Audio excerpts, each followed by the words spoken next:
Hello, good night, one and all. We just want to welcome you to Ask Us Podcast. Podcast. I just want to let you know that this is a safe space.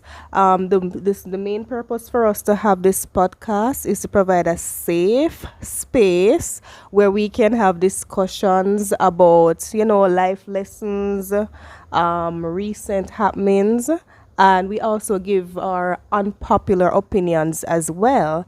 And of course, you know that my fiance, he has autism, so we will be sharing a lot more about autism. And guess what, guys? I will be educating you, or rather share my experience living with a partner who has autism. Also, this is just an added piece of information, but please ensure that the comments that you leave are 100% positive. I know it's a typical thing in our culture for us to be dismissive and disrespectful to people that are struggling with different issues.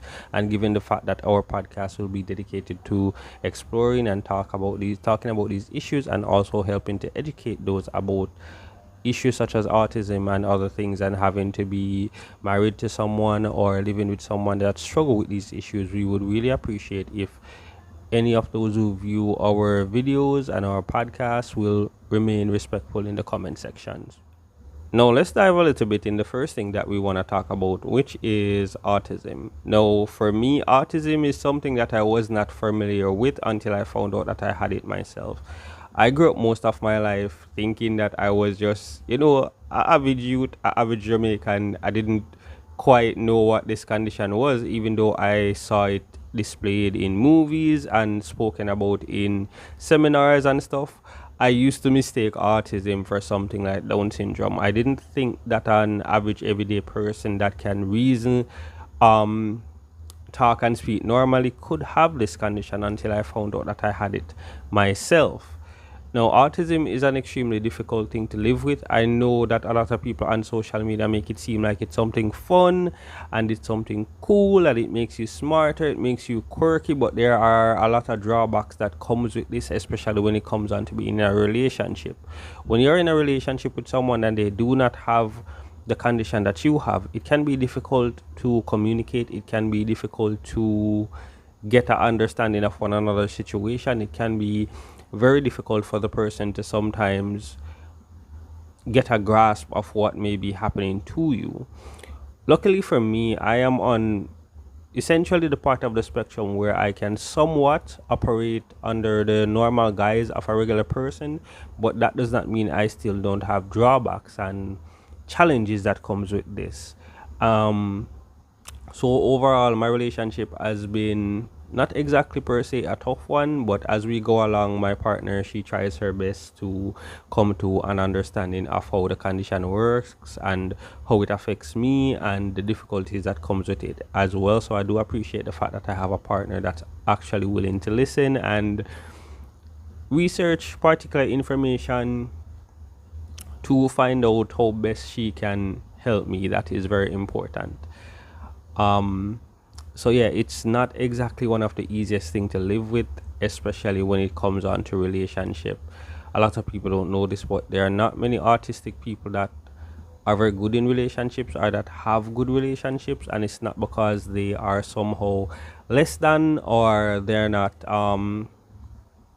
you know capable of forming relationships. It's more of a fact of how the world sees the condition and how people tend to operate, especially in a country like Jamaica, when they have to encounter somebody or be with somebody that have autism.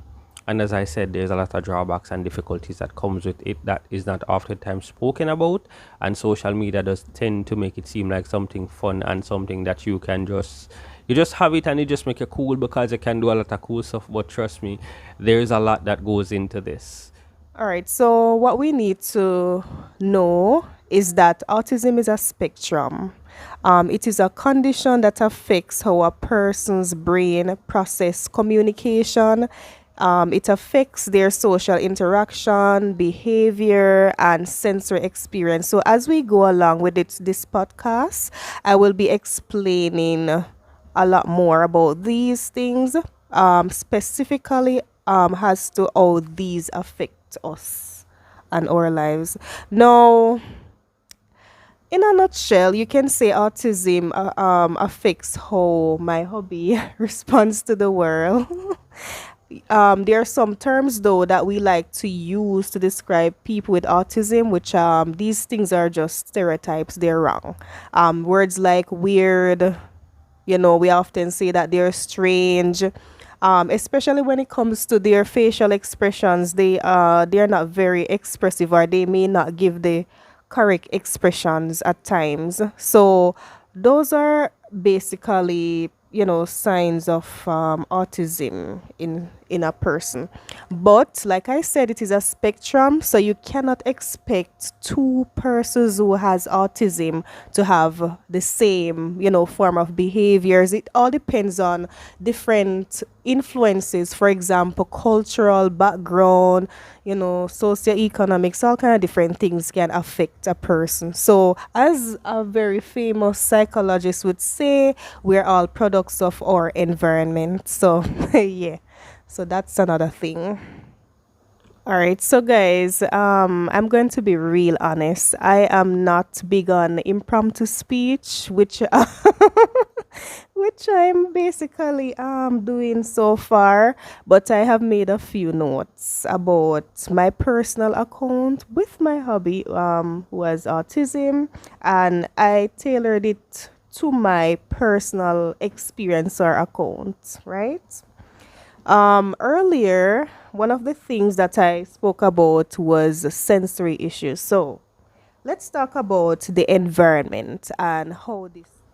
All right, so guys, I'm gonna be honest. This fellow can really laugh. We're trying to make this podcast, and he's laughing so much. And when he laugh, me I go start laugh too.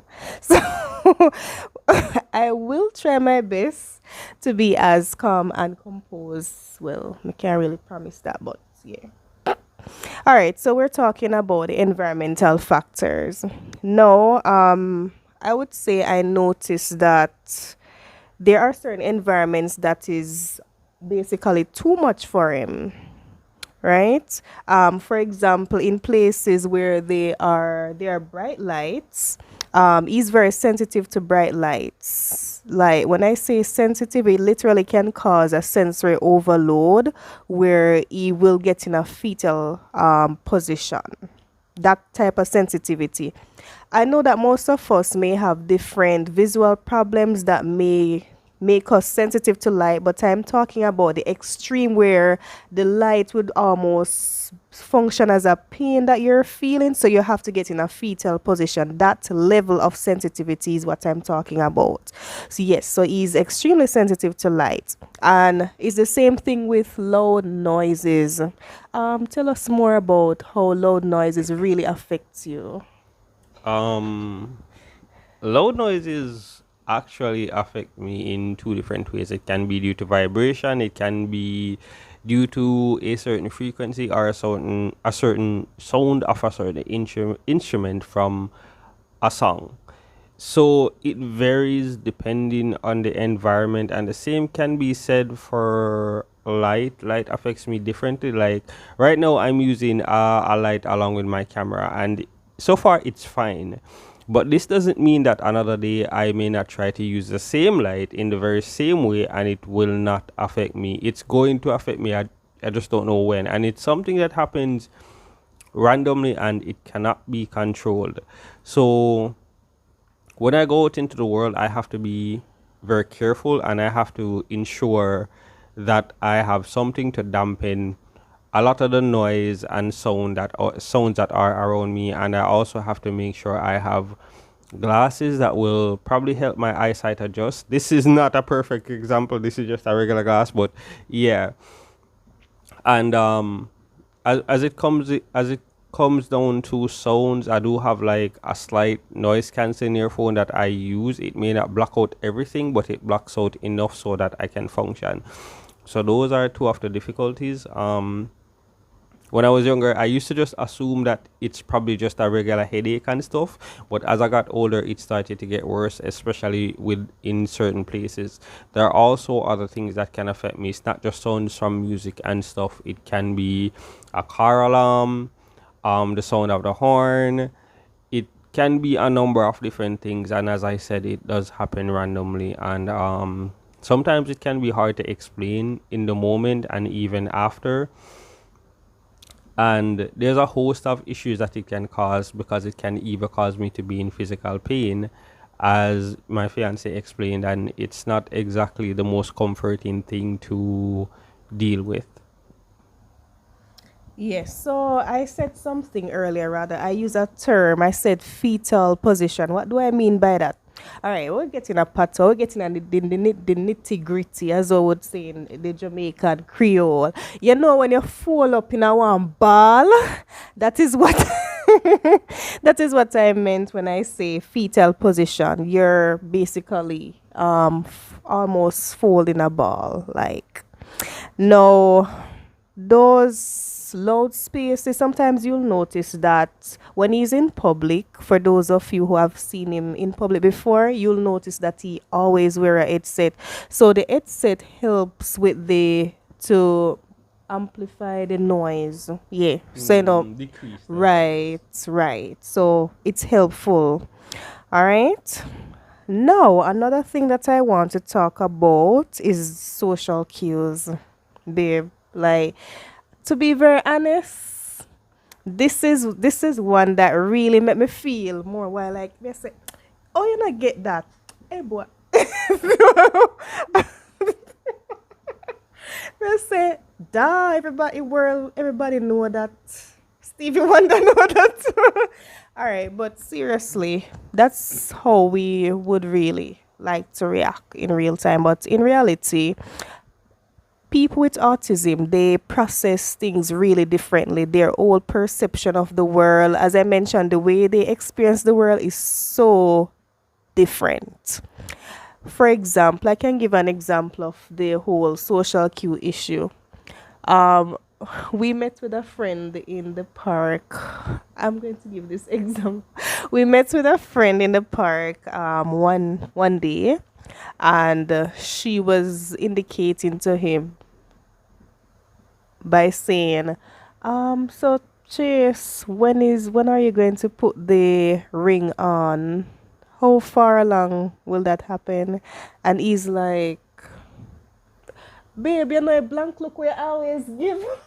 No, the blank, literally, he gives a blank look, and I'm like, shoot, shoot, you can't say that on YouTube, don't. I'm like, shoot, like seriously.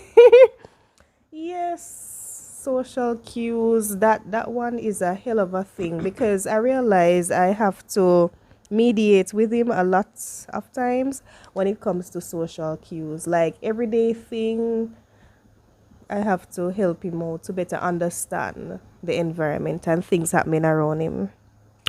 Now, the next thing that I want to talk about is emotions. I would like for you to give us a snapshot into your emotions. Okay, so better yet, let me explain it from my point of view and you can correct me or add something to it, all right?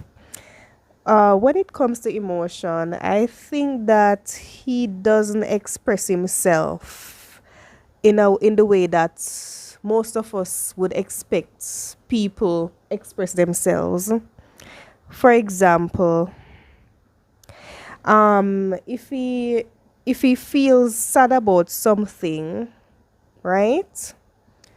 You may get an expression that is one with somebody who is maybe confused. You'll have a confused look. Or it could be a case where he's even happy about something and he'll have a blank look on his face. But how do I know that he's really happy about this event? I know because I would ask follow up questions. So that's how I get the answer to his true emotion in a lot of cases. What do you have to say about that? Um,